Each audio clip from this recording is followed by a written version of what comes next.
Hi, Matt Byer of Matt Byer Organizing and author of The Circulation Solution with a strategy for organizing your junk drawer and beyond. You might think that every part of my home is beautifully organized. Well, not all of it. Why? Because of marriage rule number 1. Pick your battles. You see, Mrs. Byer has claimed the kitchen is her domain and she's got her own idea of organizing. So I'm taking a bit of a risk today and hoping I can get away with organizing the junk drawer. This is a really small organizing project, but it's a good opportunity to demonstrate our highly effective organizing process, which you can apply to really large organizing projects. The first step is to clear 100% and sort. It's hard to clean a mess in a mess. There's nothing better for this than stackable banker boxes, especially on larger projects.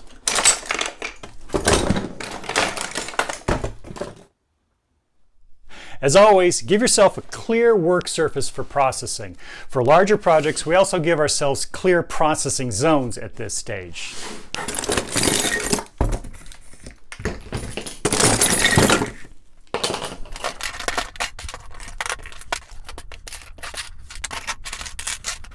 With a clear work surface, you have room to spread out, see what you've got, and to prioritize.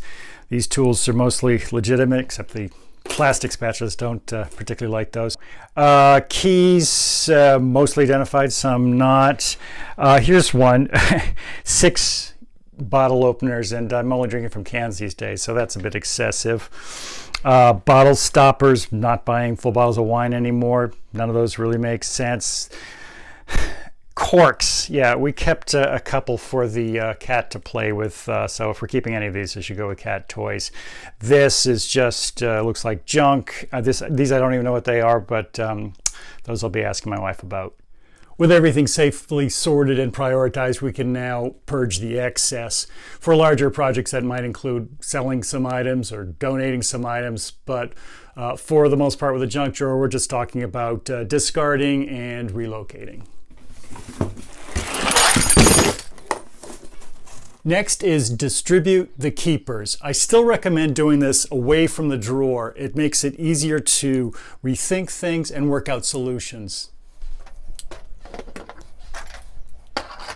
Now, and not a moment before, is when I use structures. Quantity dictates systems. For example, I know we have a lot of these long tools, and they're going to need a long, wide tray. Clear containers maximize findability. Reveal, don't conceal. I've tried out a few different configurations, and I found one that I think will work pretty well in the drawer. Let's take a look.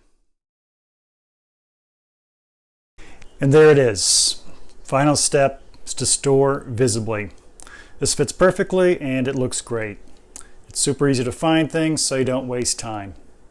By the way, I don't recommend storing paper in shallow drawers. Flat paper just conceals. So whether you are taking on a project as big as a basement or as small as a junk drawer, remember these 5 stages for optimal organization. 1. Clear 100% and sort. 2. Purge the excess. 3. Distribute the keepers. 4. Use structures. And 5. Store visibly. Thanks for watching. I'll see you around. If you haven't already, please be sure to download my best-selling organizing book, The Circulation Solution, for free. And if you'd like to get some organizing help through your computer, check out my virtual organizing services. And if you're ready for some COVID-safe, hands-on organizing with our all-new virtual review, contact me for a free virtual consultation.